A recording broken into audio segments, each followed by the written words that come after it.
रमाला पहिल्यांदा पाहिलं तो दिवस. तसा मी पुन्हा लग्न करण्याच्या मनस्थितीतच नव्हतो.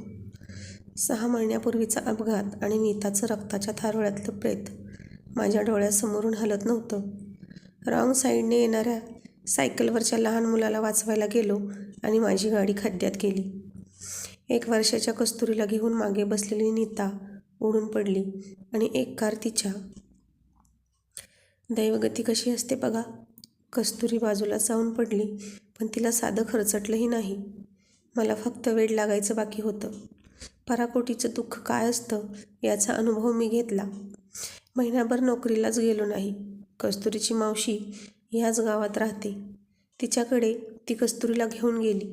पण असं किती दिवस चालणार? माझे नातेवाईक, मित्र, बहीण मला पुन्हा लग्न करण्याचा सल्ला देत होते. मुलगी लहान आहे अजून, तुझे पूर्ण आयुष्य पडले आहे अजून. सगळ्यांनी मुलगी बघायचा दिवसही ठरवला. रमा, गव्हाळीवरनं मध्यम उंची, 2 वेण्या, पाणीदार बोलके डोळे. बघता क्षणी कुणालाही पसंत पडावी अशीच होती ती. पण तरीही मी म्हटलं, मला जरा मुलीशी एकांतात बोलायचे आहे. जवळच्या खोलीतच आम्ही बसलो. साधी आकाशी निळसर रंगाची साडी, त्याच रंगाचा ब्लाऊज. साधा दाखवण्याचा कार्यक्रम म्हणून विशेष काही नाही केलं.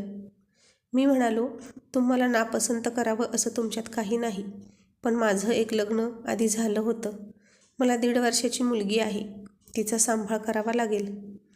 ती एकदम उभी राहिली आणि आनंदाने म्हणाली, म्हणजे मी तुम्हाला पसंत आहे? तर मग तुम्हाला एक गोष्ट मला सांगायची आहे, पण कानात सांगायची आहे. ती माझ्याजवळ येऊन कानात कुजबुजली. ती बाही आहे ना, ती माझी सावत्र आई आहे. अगदी वाईट आहे. आता प्रेमाने वागते ना, ते नाटक आहे. केव्हा एकदा इथून बाहेर पडेल असं झालं आहे मला. मी चकित झालो. म्हणजे इथून बाहेर पडण्यासाठी तुम्ही तडजोड करता आहात का? मग मलाही विचार करावा लागेल. मग एकदम जीभ चावून ती म्हणाली, तुम्ही मला एकदम पसंत आहात. मग मला नकार द्यायचा नाही. माझ्या गळ्याची शपथ आहे तुम्हाला. तिच्या बोलण्याचं हसू आलं मला. मला गाजावाजा नको होता. अगदी साध्या पद्धतीने साखरपुडा केला. साखरपुड्याच्या आधी तिचा मामा मला भेटायला आला होता. डोळ्यात पाणी आणून मला म्हणाला, माझी भाची सरळ साधी आहे, निष्पाप आहे. तिची आई म्हणजेच माझी बहीण काय वेळीनं गेली. रमा तेव्हा 3 वर्षाची होती. तुमचं आत्ता होतंय असंच लग्न तिच्या बाबांनी केलं. कसं तरी वर्षभर नीट गेलं. तिच्या सावत्र आईला दिवस गेले आणि सारं बिघडलं. रमाला बालपण लाभलंच नाही. लहान वयातच कामाचं ओझं आणि वाईट साईड बोलणं. तसे तिचे बाबा मनाने चांगले आहेत, पण बायकोपुढे त्यांचं काही चालत नाही. रमाला कॉलेज लाईफही एन्जॉय करता आली नाही. मराठी घेऊन ती एक्सटर्नल BA झाली. घरात काम करायची ती. सावत्र भाऊ बहीण यांना सारी सुखं मिळाली. रमाला मात्र आणि मामाला हुंदका फुटला. गहीवर ओसरल्यावर डोळे पुसत तो म्हणाला, तिनेच फोन करून मला बोलावले. पूर्वी मी येत असे, पण माझं येणं तिच्या आईला आवडत नसे. मग मी येणं हळूहळू कमी केलं. तुम्ही तिला पसंत केलेत.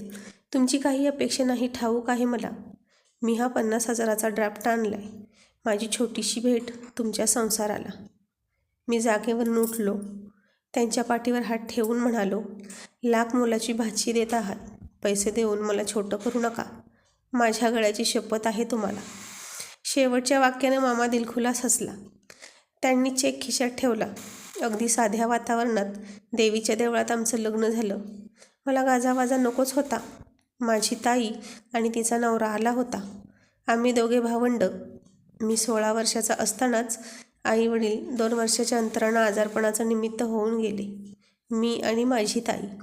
आमचे किती प्रेम शब्दात नाही सांगता यायचं. खरं तर ही गेली तेव्हा कस्तुरीला ताईच घेऊन जाणार होती. पण मीच म्हणालो, अगं ताई, ती मावशीकडेच राहू दे. म्हणजे मी तिला रोज भेटेल ना. लहान मुलाच्या फिरवावा तसं ताईनं माझ्या गालावर हात फिरवला. मला आणि कस्तुरीला जवळ घेऊन रडली. ताई प्रथमच रमाला बघत होती. ती लग्नाआधी 2 दिवस आली. लग्न देवळात म्हटल्यावर ती थोडी निराश झाली. मी म्हणालो, अगं ताई, दुसरं लग्न आहे. सोय म्हणून करतो आहे. त्यात समारंभ कशाला? तुझे दुसरे आहे रे, पण मुलीचे पहिलेच आहे ना. ताई म्हणाली.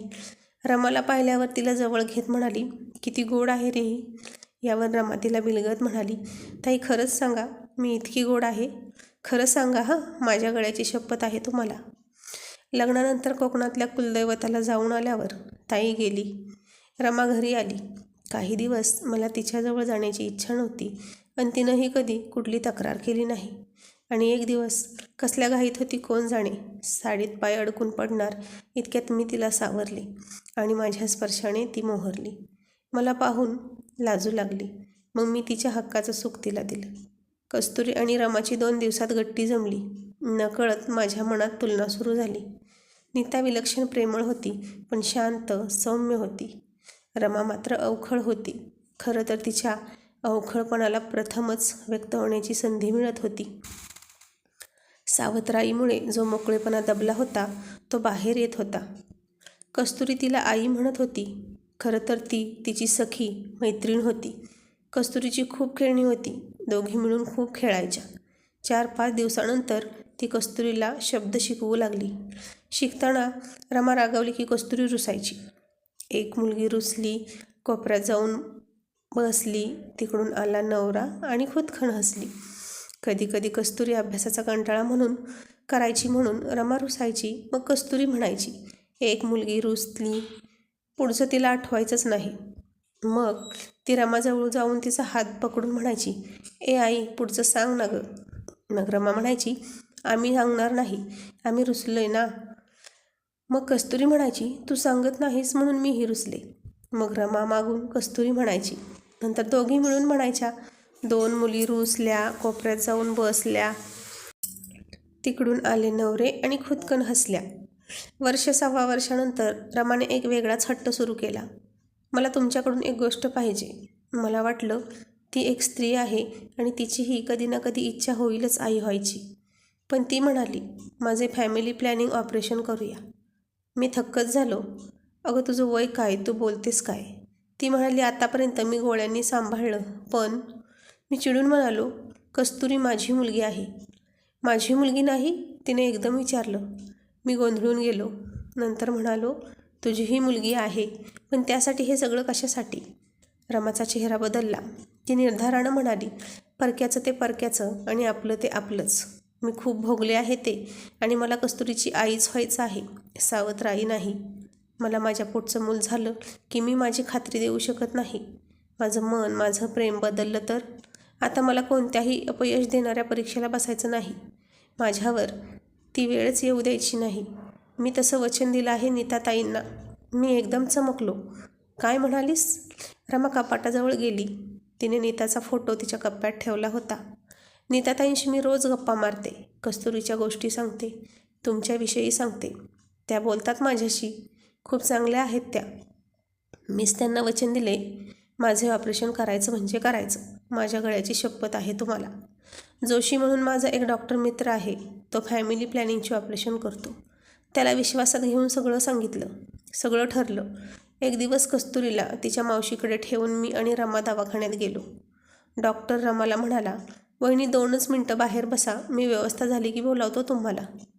त्याचे माझे ठरल्याप्रमाणे त्यानं माझं ऑपरेशन केलं. ऑपरेशन झाल्यावर तो बाहेर आला. तोपर्यंत ती अस्वस्थ झाली होती. इतका वेळ झाला तरी आपल्याला कोणी बोलावत का नाही? डॉक्टर बाहेर येऊन म्हणाला, वहिनी ऑपरेशन झालं, आता मित्राला भेटायला हरकत नाही. आणि ती रडतच तक्रार करत म्हणाली, मी बोलणार नाही, कायमची गट्टी फू. ठीक आहे, मग मी तरी हॉस्पिटलमधून घरी कशाला येऊ? मी जातो दुसरीकडेच कुठेतरी. मी हसून म्हणालो. ती एकदम जवळ आली. छातीवर डोकं ठेवून म्हणाली, तुमच्याशिवाय मी कशी जगू शकेल का? तुम्ही स्वतःचं ऑपरेशन. आणि ती रडू लागली. तिच्या पाठीवर थोपटत म्हणालो, तुझे काय माझे काय, परिणाम तोच ना. रमा कस्तुरी दोघींचं अलौकिक सख्य होतं. कस्तुरी शरीरानं मनानं मोठी होत होती. रमा कस्तुरीबरोबर मनानं प्रगल्भ बनत होती. मी रमाचं लायब्ररीत नाव घातलं होतं. चांगली चांगली पुस्तकं वाचून ती कस्तुरीला गोष्टी सांगायची. रमामुळे कस्तुरीलाही वाचनाची गोडी लागली. बघता बघता कस्तुरी कम्प्युटर इंजिनियर झाली. घरात कम्प्युटर आला. केवळ प्रॅक्टिसनं रमा कम्प्युटरमध्ये तरबेज झाली. रमाचा मामा नेहमी यायचा. मला तो रावसाहेब म्हणायचा, मी त्याला मामासाहेब म्हणायचो. तो मला म्हणाला, रावसाहेब तुमचे उपकार मी कोणत्या शब्दात मांडू? माझी रमा बालपणी खूप सोसले हो तिनं. आता हे सुख अनुभवायचे होते म्हणून. रावसाहेब, कधी कधी तिच्या बालिशपणाचा तुम्हाला त्रास झाला असेल नाही? मला भरून आलं. गहीवर आवरून मी म्हणालो, मामासाहेब, तुमची भाची म्हणजे प्रेमाचा निखळ झरा. ती जेव्हा अवखळपणे बालिशपणाने वागते किंवा बोलते ना, तेव्हा ती देवाची खरी निर्मिती आहे असं वाटतं. कारण तिच्या अशा वागण्यातही त्याग असतो, परोपकार असतो. मामाच्या डोळ्यात पाणी आलं. त्यालाही खूप बोलायचं होतं, पण शब्दच गप्प झाले. कस्तुरीचं लग्नाचं वय झालं. रमाचं विचारूच नका. पण मीही जड झालो. ही पोर घरातून जाणार. कल्पना सहन होत नव्हती. एक स्थळ पसंत पडलं. मुलगा निर्व्यसनी, हुशार आणि गोड होता.